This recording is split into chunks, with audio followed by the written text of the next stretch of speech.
After 12 years, papasali ng Barangay Madayagde. Sino kaya sa dalawa? Would it be 4? Would it be 3? At wait, out the music. Andito ang number ko. Anong number si Dampiari? Anong number si Dampiari? Alam na alam nung iboboto nyo. Okay. Uunahin ko pong tatawagin kasi ang natitirang corona ay dalawa. Binibining Madayagde at binibining turismo. Ngunit, ang unang tatawagin ko ay ang binibining Madayagde at ang hindi natawag ang umating na binibining turismo. Ang tanong, ang numero ba ni Doc Yari ay lucky tonight? Malalaman natin na. Barangay Madayagde, this year's Binibining Madayagde, Binibining Madayagde 2025 is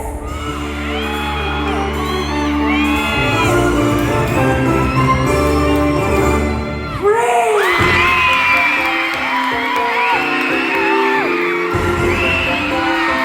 Binibining Turismo 2025.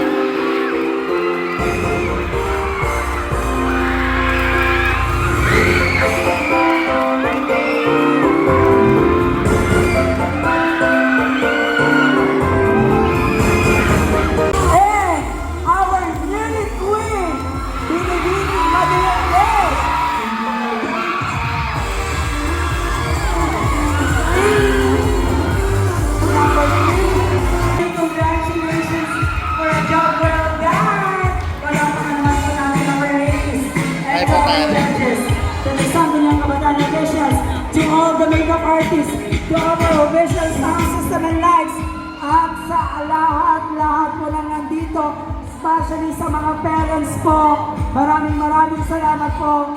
At si Lolo, very proud sa kanyang apo, binibining turismo. Celebrate this time, come on!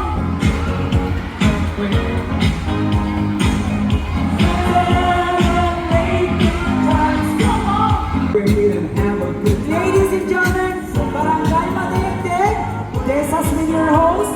My name is Doc Yari Andaya, na laging nagsasabi, Yari tumanaging, Ken tumanagarin, no quality, number 3 sa balota, para konsehal! Good night! God bless everyone! As well as to our punong barangay of Barangay Parian, the Honorable Philip Caniega.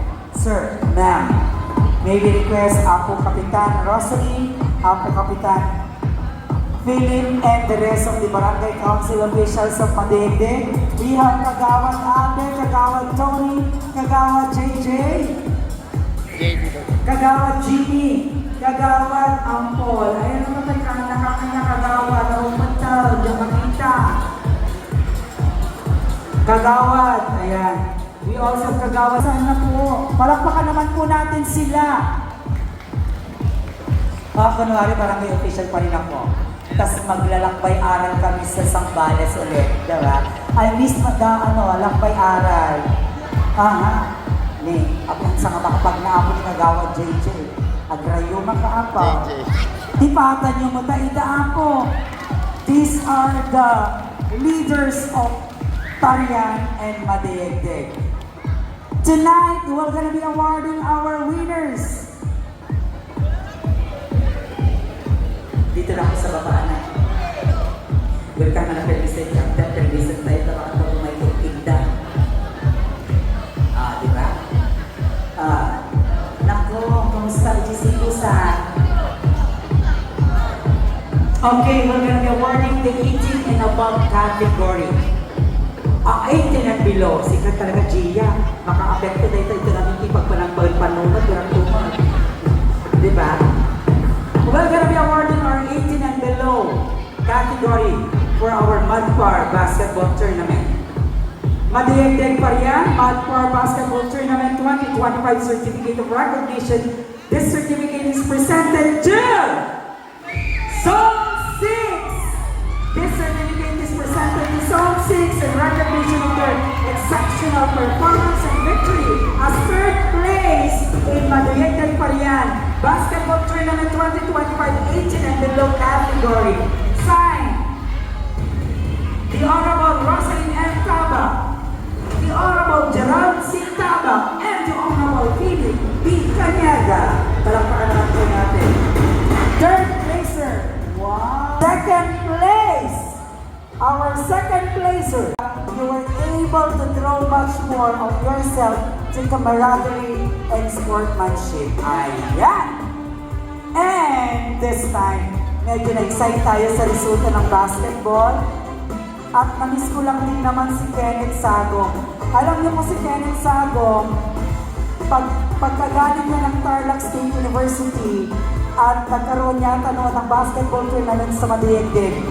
Kagawad ako noon, pinay-sponsoran po niya ang buong team niya. Then sabi ko sa kanya, if you will transfer to my school, La Princess Scholastica. Luckily, naging teacher niya ako and he passed the board exam for registered criminologist and now he's part of the crime lab of the regional office of the criminologist. Kaya naman nakita ko ngayon, kasali pa rin sa basketball, talagang sports-minded yung bata. Palakpakan niyo naman, the pride of Madayagdig. O diba? Ang laki kayo ng bayad niya dyan sa crime lab. Regional office yan eh. Tapos nakita ko nakapag-basketball pa din.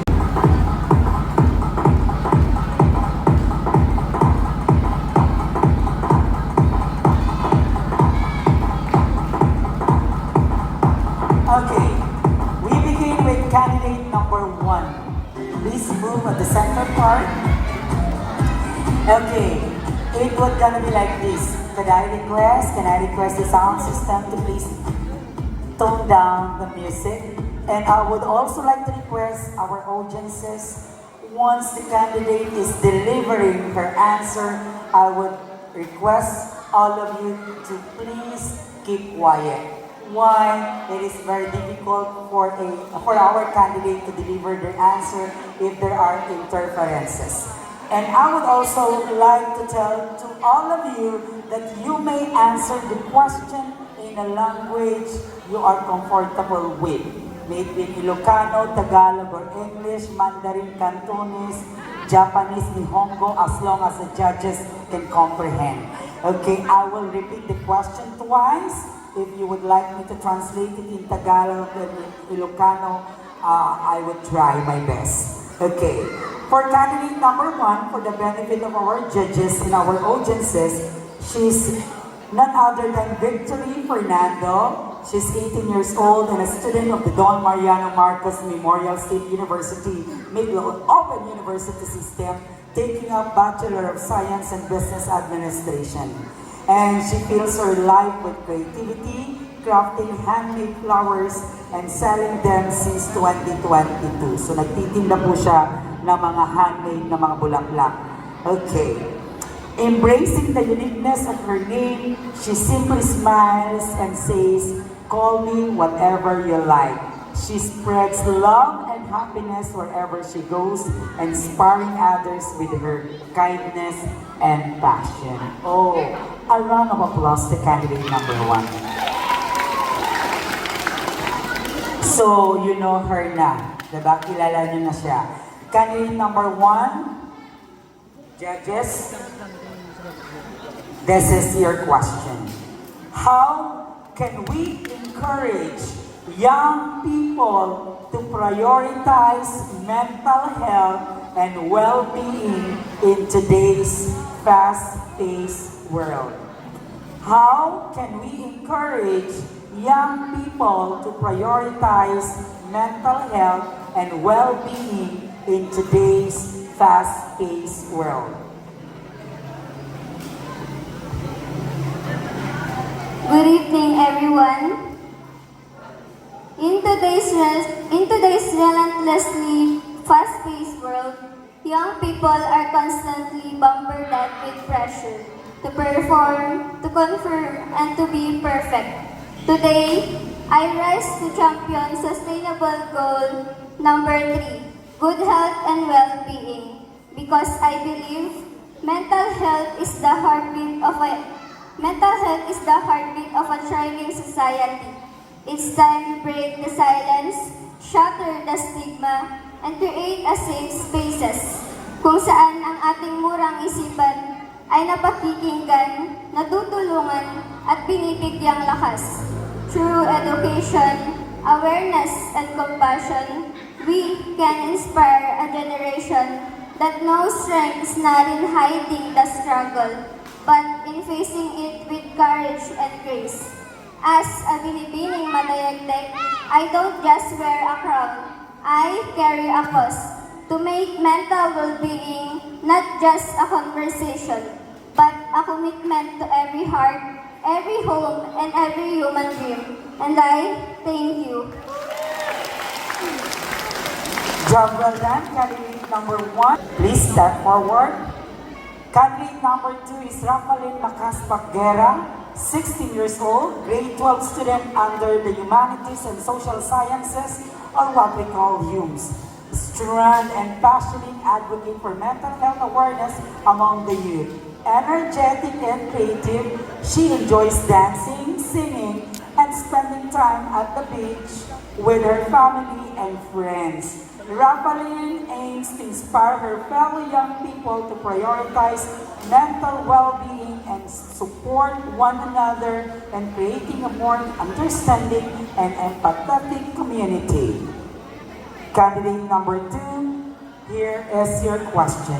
What role do you think social media plays in shaping the views and behaviors of today's youth? What role do you think social media plays in shaping the views and behaviors of today's youth?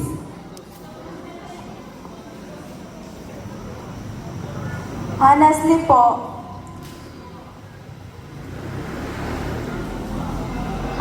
madami pong naapektuhan ngayon sa social media, lalo na po ang mga kabataan.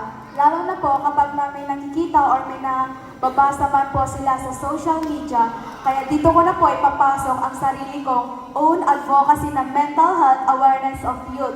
Karamihan po ngayon, ang mga kabataan po ngayon ay nape-pressured, lalo na po sa kanilang mga akads na pinipilit ng kailang magulang na galingan mo, ganito, dapat ganyan ka. Dapat huwag kang kabahan, huwag kang magpapatalo sa kanya, kaya mo yan. Kaya po minsan sa social media na lang po nila pinopost yung mga feelings or yung mga gusto po nilang sabihin na dapat nilang sabihin sa magulang or sa mga friends po nila. Dahil po sila ay sobrang naapektuhan sa social media. Kaya nga po sa may advocacy ko na, in your word will filter hides the pain behind smile. Kasi po karamihan ngayon, tinatago na lang po nila ang mga nararamdaman nila po sa pamamagitan ng kanilang pagtatawa, pagkakanta, or anuman po. Kaya po ngayon, wag po tayong gano'ng gumamit ng social media. Alam ko po na meron po itong nakukuhang advantage and disadvantage, lalo na po pag kukuha ka ng information. Tapos meron din naman po yung hindi mo maling information ang makukuha mo. And I thank you. Their academics, di ba? Perfect time will come into the picture. Kaya ang daming nadidepress na bata. Kung hindi kaya, just have a parental guidance, but do not pressure. Kasi problema natin ngayon ang depression. Kaya maraming nagsisuicide ng mga bata. Okay, what about candidate number 3? Candidate number 3 is Sharina Aizel Tumbaga Borillo, 20 years of age. She is currently a third-year student of Bachelor of Science in Office Administration at the Don Mariano Marcos Memorial State University Middle Union Campus. Her advocacy is unity and peace to inspire communities to embrace respect, understanding, cooperation, and inclusive environment. And she loves hanging out with her friends and exploring new experiences in her life. and her ambition is to achieve what she wants in her life and to become happy in her future life. And candidate number 3, here is your question. What do you believe is the biggest challenge facing today's youth and how can we address it? What do you believe is the biggest challenge facing today's youth and how can we address it? Thank you so much po, Doc Yari. As the advocacy of my co-candidate number 2, Ms. Rafa, one of the biggest challenges facing today's youth is mental health issues, including anxiety, depression, and burnout, which are often intensified by constant exposure to social media, overwhelming academic demands, family or peer pressure, worrying about their lives, and also their relationship. All those mental health struggles are not only affect their emotional well-being, but also affect their academic performance, social interactions, ability to enjoy life, and grow with a confidence. Ika nga nila, it's okay to not be okay. Pero hanggat andito ako, may makikinig sa'yo. Maraming salamat po. Thank you so much, candidate number 3. Napaka-chill ng ating mga candidates. What about candidate number 4? Candidate number 4 is Samantha Sancho, the eldest of her siblings. She's 18 years old and pursuing a Bachelor of Secondary Education major in Filipino at Dipso Biglonian Campus. She enjoys watching volleyball on the internet, particularly the Cribline Cool Smashers, and she's advocating of acceptance and fighting for the LGBTQIA+ rights. Being under pressure in front of a large group is her greatest fear.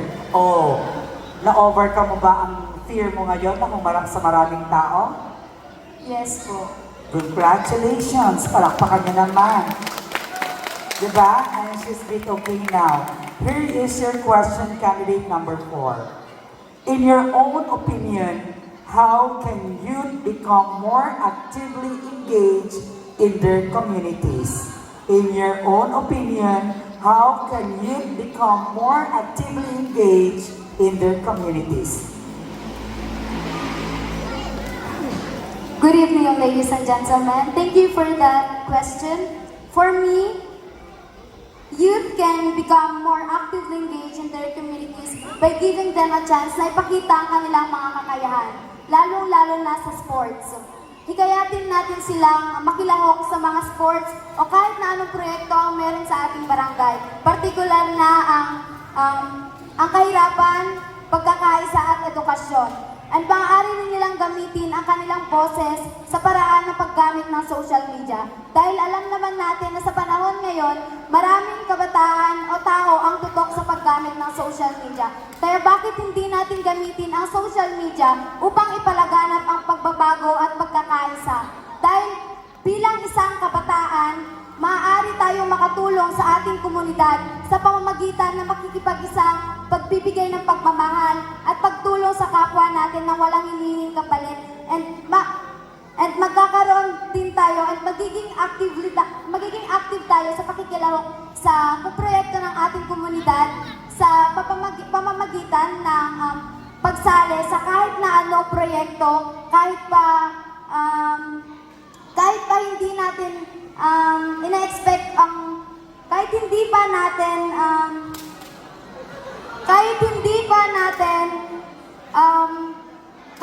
natin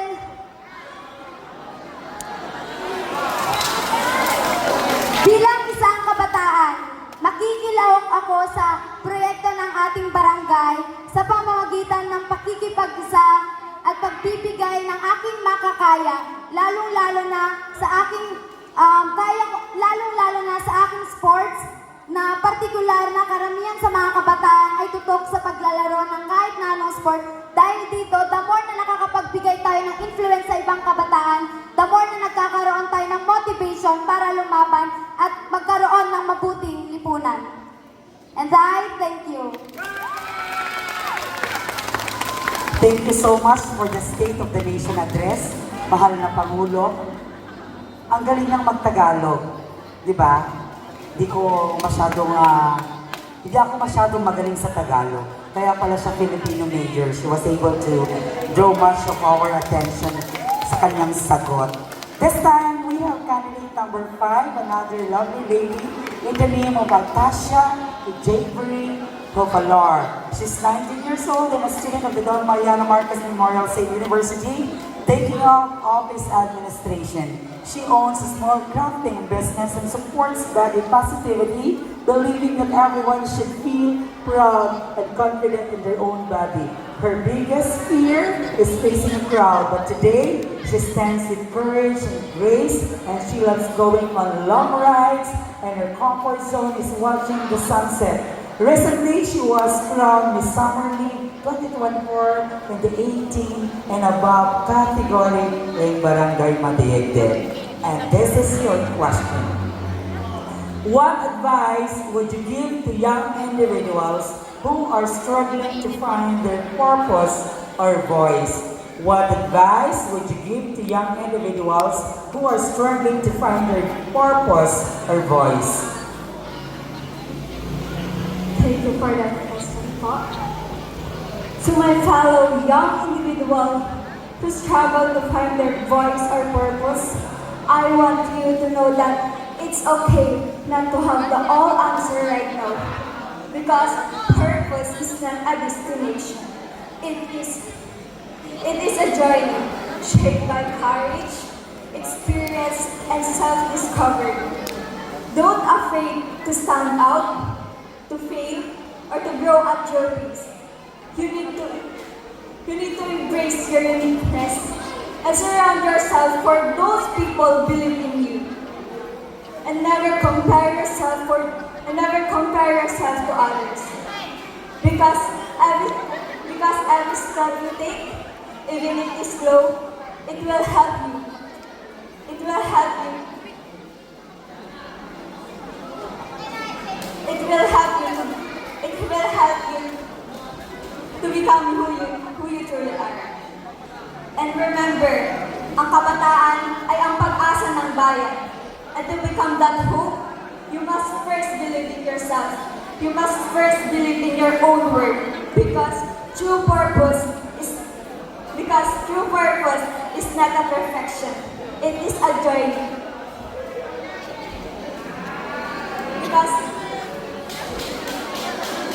Because true purpose is not a perfection. It is authenticity. And when you live with your truth, you must follow your path. And you also follow your path.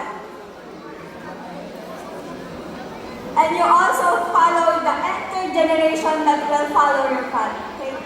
Correct. Thank you so much, candidate number 5. And to finally complete our ladies, we have candidate number 6. Candidate number 6 is Mary Ann Valencia, 16 years old and a student of La Union National High School. Her advocacy is all about protecting our environment. She wants to advocate the youth to be a responsible citizen and be mindful of what we do for our community. And here is your question, candidate number 6. You listen well. How can young people contribute to creating a better future for society? How can young people contribute to creating a better future for society? Ang kabanata ay para sa mga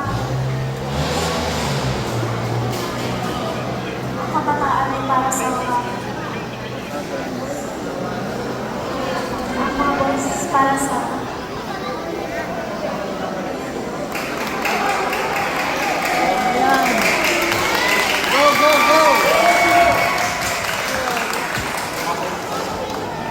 Thank you so much, candidate number 6. Tinanong ko siya kung okay na yung sagot niya. nasundan at ang pinakahuli na Miss Teen Madaigdig ay noong 2013. Kaya kung noong 2013 yan, ako ang choreographer, ako din ang host. Diba? Ladies and gentlemen, let us witness the farewell walk of our reigning Miss Teen Madaigdig 2013, none other than Jelaine de Guzman Esperos. Many opportunities that knocked on my door back then. I was able to boost my confidence. There were a lot of opportunities that opened.